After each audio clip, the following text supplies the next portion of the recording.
अस्सलाम वालेकुम, क्या हाल है आपका।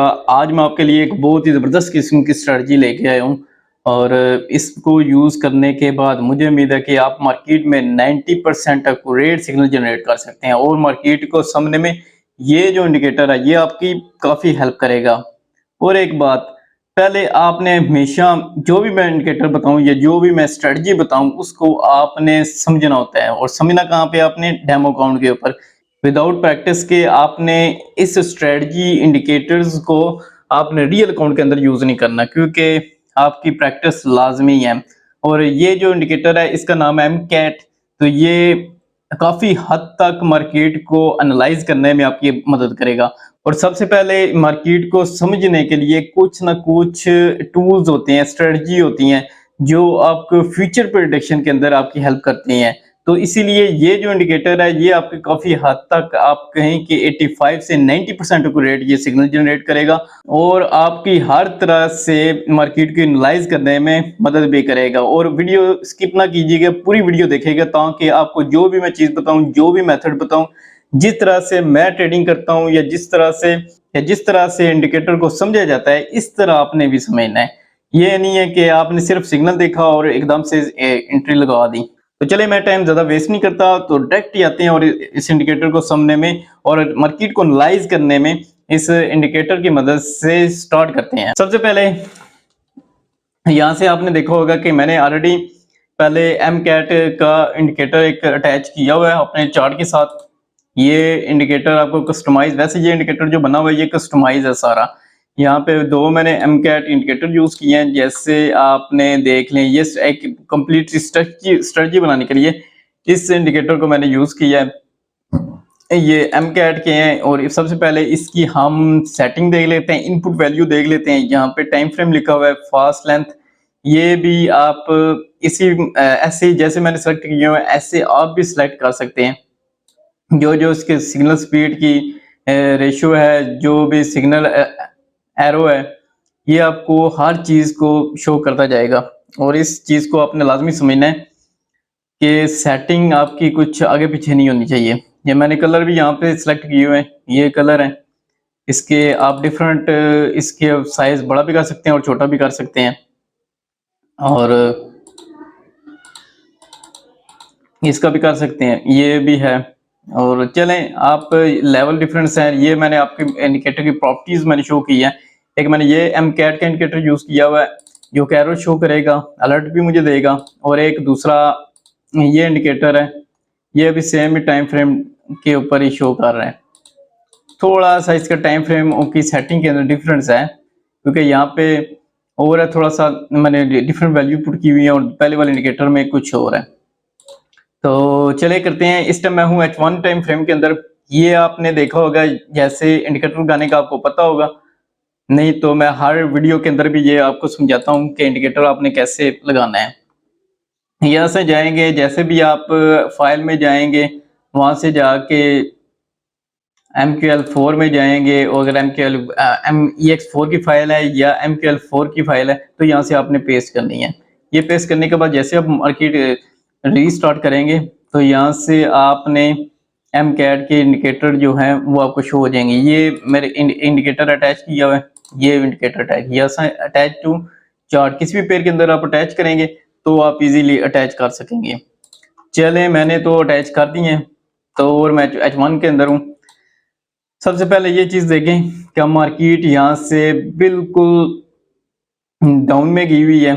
दोनों एमकेट ने इंडिकेटर ने यहाँ से डाउन शो किया और यहाँ से देखें, यहाँ से क्रॉसिंग हो रही है। जैसे आप लाइन की क्रॉसिंग हो रही है तो यहाँ से क्लियर शो हो रहा है कि अब मार्केट का ट्रेंड चेंज हो गया है, क्योंकि ये जैसे ही ट्रेंड चेंज होगा ये लाइन की क्रॉसिंग उसी टाइम ही पड़ेगी। आप देखें इसको, जैसे ही ये लाइन क्रॉस हुई है और यहाँ से मार्केट का ट्रेंड अप की तरफ स्टार्ट हो गया है। और यहाँ से अगेन हम देख लेते हैं कि ये जो क्रॉसिंग पड़ी है, ये भी क्रॉसिंग जैसे भी पड़ी है तो वहां से मार्केट डाउन होना स्टार्ट हो गई है। तो MKT ये आपको समझने में मदद कर रहे हैं कि यहाँ से मार्केट अप है या डाउन है, जब आपने बाय या सेल एंट्री करनी है और H1 के हिसाब से। तो आगे भी हम देख लेते हैं इसको। और आपने ये ख्याल रखना है कि मार्केट को हमेशा ये लाजमी नहीं है, ये आपको सिर्फ एक मार्केट को समझने में मदद कर सकता है, लेकिन ये आप न समझें कि ये 100% या 95% या बिल्कुल मतलब है 100% एक्यूरेट ये सिग्नल जनरेट करेगा। ऐसा नहीं होता है, कोई टूल भी या इंडिकेटर ऐसा जनरेट नहीं करता। Even non paint indicator MCAT भी ये ऐसा जनरेट नहीं करता। तो आपने इस चीज़ को ज़हन में रखना है और फिर ट्रेडिंग करनी है। ये मैंने 2 एमकैट के इसीलिए लगाए हैं कि एक इसको सही तरह से मार्केट को समझा जाए। तो इसके लिए यहाँ से भी जैसे मार्केट गई है ऊपर, यहाँ से फिर से क्रॉसिंग पड़ी है। ये क्रॉसिंग पड़ने के लिए इसके जो हमने डिफरेंट रेशियो रखी हुई है, 25 है, 100 है और 12 है। और इसके लिए यहाँ पे भी डिफरेंट इसकी वॉल्यूम की मैंने रेशियो रखी हुई है और आप देख सकते हैं। आपने मेन बेसिक यही चीज़ देखनी है कि जहाँ से क्रॉस पड़ रहा है वहाँ से मार्केट की डायरेक्शन चेंज हो रही है। मैं इस स्ट्रेटजी को मुश्किल में नहीं समझाना चाह रहा, ना कि ऐसा जो आपको बिल्कुल समझ ना आए। ये एक सिंपल सी है और सिंपल इंडिकेटर एमकैट का है, और ये लेकिन ये यूज़ के लिए बहुत ही ज़बरदस्त किस्म का है और आपको फ़ायदा देगा ये, अगर आप इसको सही तरह से समझ गए। यहाँ से भी बाय की ट्रेंड ये शो कर रहा है, लेकिन आप देखें यहाँ से बाय का ट्रेंड स्टार्ट होता है, वहां से ये कलर भी चेंज होना स्टार्ट हो जाते हैं, लेकिन यहाँ पे कलर चेंज नहीं हुआ, लेकिन यहाँ पे हो गया। इट मीन्स कि आपने यहाँ से वेट करना है, जब दोनों ही एक्यूरेट रिजल्ट देंगे फिर ही आपने कोई ट्रेड करनी है। यहाँ से बहरहाल कोई न्यूज़ का डिफरेंट आया कि न्यूज़ आई है यहाँ पे, जिसकी वजह से एकदम से बाय स्ट्रॉन्ग हुई है और यहाँ से चली गई है मार्केट ऊपर। और इसके अलावा यहाँ से भी आप देख सकते हैं। और अगर हम पीछे इसके जाएं तो सेम वही चीज़, हर चीज़ वही चीज़ नज़र आ रही है। यहाँ से भी, यहाँ से भी मार्केट बाय स्ट्रॉन्ग जब जून में गई है तो इसने ऊपर का शो कर दिया। ये एमकेट इंडिकेटर इसलिए यूज़ करते हैं कि या कोई वॉल्यूम के हिसाब से आपको बताता है कि इसमें अभी कितना वॉल्यूम मार्केट के अंदर है। अगर ज़्यादा आ रहा है तो इसकी स्ट्रॉन्ग कितनी है या वीकनेस है, तो इसके हिसाब से आपने इसको ट्रेड करनी है, जज करना है इसको मार्केट को। ये आपकी मदद करेगा काफ़ी हद तक आपकी मार्केट को वॉल्यूम को समझने के लिए कि बायर कितने आ गए हैं और सेलर अभी मार्केट में कितने हैं। जैसे यहाँ से अंदाज़ा लगा लें कि ये यहाँ से ट्रेंड चेंज हुआ और एक्यूरेट दोनों साइड के ऊपर एकदम से चेंज हुआ है, नीचे भी हुआ है ऊपर भी है। इट मीन्स कि अब स्ट्रॉन्ग सेलिंग जोन के अंदर मार्केट आ गई है। एक और आपने बात को ख्याल रखना है कि जैसे ही आपने ये चीज़ नोट करनी है कि जैसे दोनों लाइनें एक टाइम के ऊपर अगर चेंज हो जाएं तो इट मीन्स कि ये स्ट्रॉन्ग बाई की तरफ अब ये जाने लगा है। और आपने न्यूज़ का भी इसके ऊपर ख्याल रखना है। इकोनॉमिक कैलेंडर को भी आपने देखता है कि उसमें कोई न्यूज़ वगैरह तो नहीं आ रही, क्योंकि इंडिकेटर न्यूज़ के ऊपर वर्क नहीं करते हैं। तो ये भी देखें, यहाँ से एकदम से दोनों चेंज हुई हैं, एक साथ चेंज हुई हैं, तो इट मीन्स कि अब स्ट्रॉन्ग सेलिंग की तरफ जा रहे हैं। तो देखें कितना सेलिंग की तरफ गया है।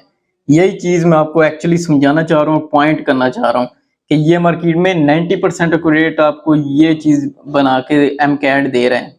जोन की तरफ ये जा रहा है, सेलिंग हो या बाय जोन हो, लेकिन ये जा स्ट्रॉन्ग रहा है। तो नीचे भी आगे भी देख लें, आगे भी सेम यही सिचुएशन है। अब ये आपको कंफर्म हो गया कि ये इंडिकेटर है जो 95% रेट ये आपको रिजल्ट दे रहा है। तो इसको आपने समझना है, लाजमी स्ट्रेटजी को भी आपने समझना है, ताकि सही तरीके से आपको ये चीज़ समझे हैं कि मार्केट में वॉल्यूम कैसे वर्क करता है। वॉल्यूम स्प्रेड एनालिसिस इसी चीज़ को कहा जाता है कि आपने वॉल्यूम को समझना है, मार्केट में स्ट्रॉन्ग वॉल्यूम है या कोई अभी तो रेंज बाउंड मार्केट है, इस चीज़ को देखना है आपने। ये अगर मैं दिखाता जो डिफरेंट टाइम फ्रेम H4 के अंदर भी जाऊँ तो यही चीज़ आपको शो करेगा। तो मैं उम्मीद करता हूँ ये छोटी सी स्ट्रेटजी आपको पसंद आई होगी। अगर वीडियो अच्छी लगे तो कमेंट्स, लाइक और मेरे यूट्यूब को लाजमी सब्सक्राइब करें ताकि मज़ीद लोग इससे फ़ायदा उठा सकें।